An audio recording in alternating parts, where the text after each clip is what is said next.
Halo. Assalamualaikum warahmatullahi wabarakatuh. Sebelumnya perkenalkan nama saya Peter Arifin dengan NIM 2022510049. Sini saya akan mempresentasikan analisis laporan keuangan dan klasifikasi biaya PT Indofood CBP Sukses Makmur Tbk dalam kurung IC BP tutup kurung.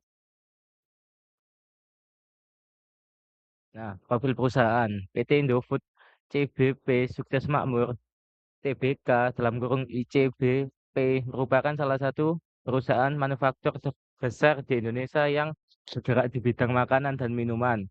Produk utama perusahaan meliputi mie instan, produk susu, makanan ringan, minuman, penyedap makanan, serta nutrisi khusus.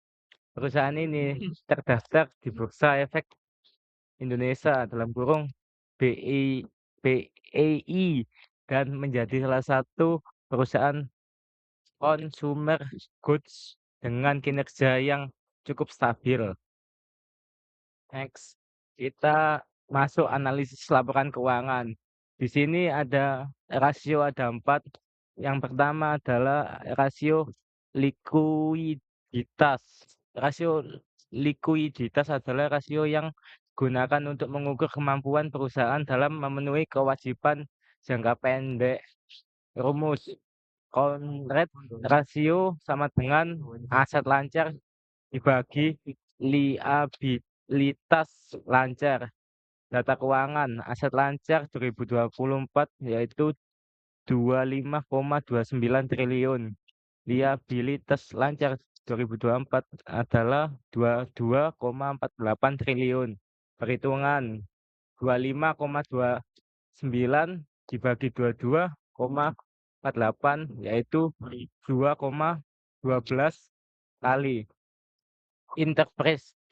Interpretasinya adalah nilai rasio sebesar 2,12 menunjukkan bahwa perusahaan memiliki aset lancar yang cukup untuk membayar kewajiban jangka pendeknya.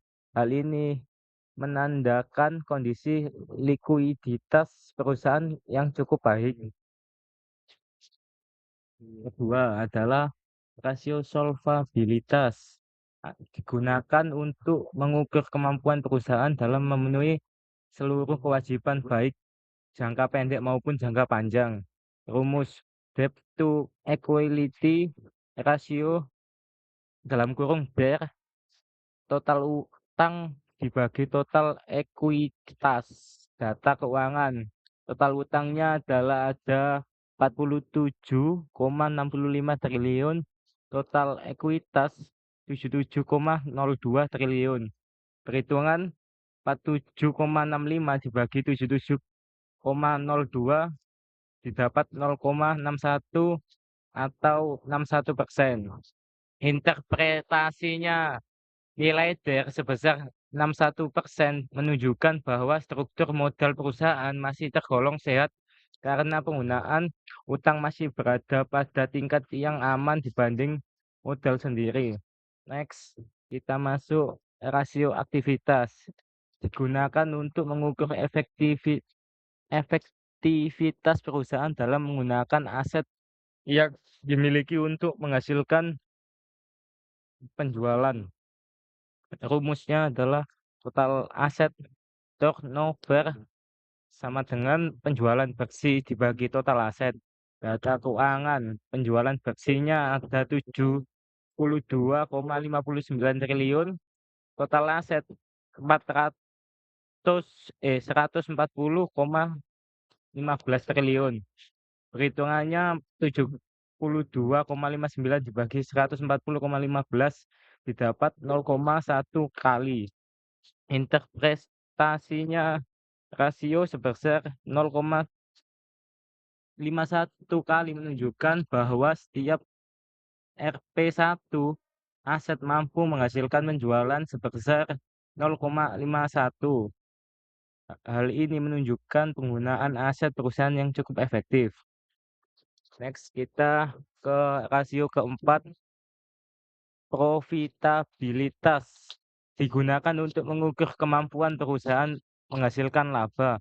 Rumus net profit margin sama dengan laba bersih dibagi penjualan dikali 100%. Data keuangan, laba bersihnya adalah 0,64 triliun, penjualan bersih 72,59 triliun. Perhitungannya 8,64 dibagi 72,59 dikali 100% didapat 11,9%. Interpretasinya nilai profitabilitas sebesar 11,9% menunjukkan bahwa perusahaan mampu menghasilkan laba yang baik dari aktivitas penjualannya. Hal ini menunjukkan efisien operasional yang cukup tinggi. Nah, kita masuk kesimpulan analisis keuangan. Berdasarkan hasil analisis rasio keuangan, PT Indofood CBP Sukses Makmur Tbk memiliki kondisi keuangan yang baik. Likuiditas perusahaan cukup aman untuk memenuhi kewajiban jangka pendek. Struktur modal perusahaan juga tergolong sehat karena penggunaan utang masih terkendali. Selain itu, perusahaan mampu memanfaatkan aset secara efektif untuk menghasilkan penjualan dan memperoleh laba yang cukup tinggi. Dengan demikian, dapat disimpulkan bahwa PT Indofood CBP Sukses Makmur Tbk merupakan perusahaan manufaktur dengan kinerja keuangan yang stabil dan prospek yang baik. Next, kita ke klasifikasi biaya pada perusahaan manufaktur PT Indofood. Klarifikasi biaya adalah proses pengelompokan biaya berdasarkan karakteristik tertentu agar memudahkan perusahaan dalam melakukan pencatatan, pengendalian, dan pengambilan keputusan. Beberapa contoh biaya yang terdapat pada perusahaan antara lain biaya bahan baku tepung terigu, biaya tenaga kerja, biaya listrik pabrik, biaya distribusi produk, biaya promosi dan iklan, biaya penyusutan mesin. Nah, di sini berdasarkan fungsi pokok perusahaan ada 3 ini. Yang pertama ada biaya produksi, biaya yang berhubungan langsung dengan proses produksi. Contoh, bahan baku mie instan, gaji operasional produk, biaya mesin produksi. Kedua, biaya pemasaran, biaya yang berkaitan dengan kegiatan pemasaran produk. Contohnya, ada biaya iklan televisi, biaya promosi, dan biaya distribusi. Ketiga, biaya administrasi dan umum. Biaya yang digunakan untuk kegiatan administrasi perusahaan. Contohnya ada gaji staf kantor, biaya ATK, biaya operasional kantor. Kita masuk berdasarkan hubungan dengan produksi. Biaya langsung. Contoh biaya yang dapat diidentifikasi langsung pada produk. Contoh, tepung terigu, minyak goreng, bumbu instan mie. 2. Biaya tidak langsung. Biaya yang tidak dapat diidentifikasi langsung pada produk. Contoh, listrik pabrik, penyusutan mesin, dan gaji supervisor.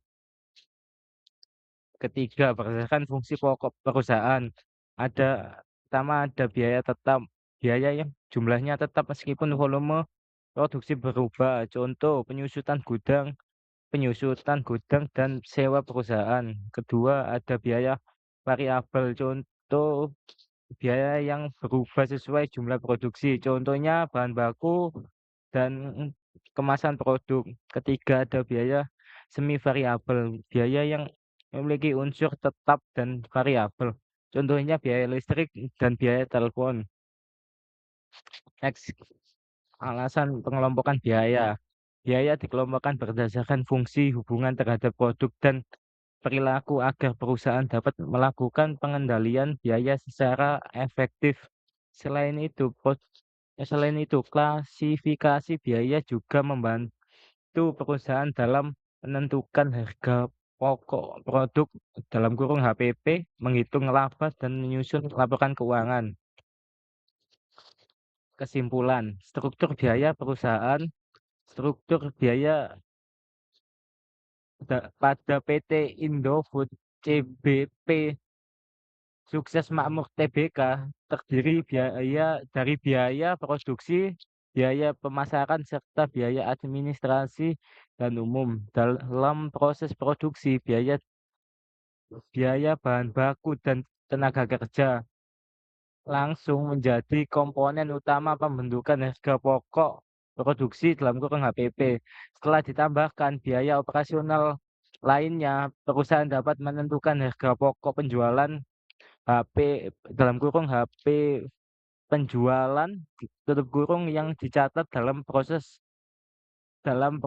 laporan laba rugi. Pengelolaan biaya yang baik membantu perusahaan memperoleh laba yang optimal dan menjaga efisiensi operasional.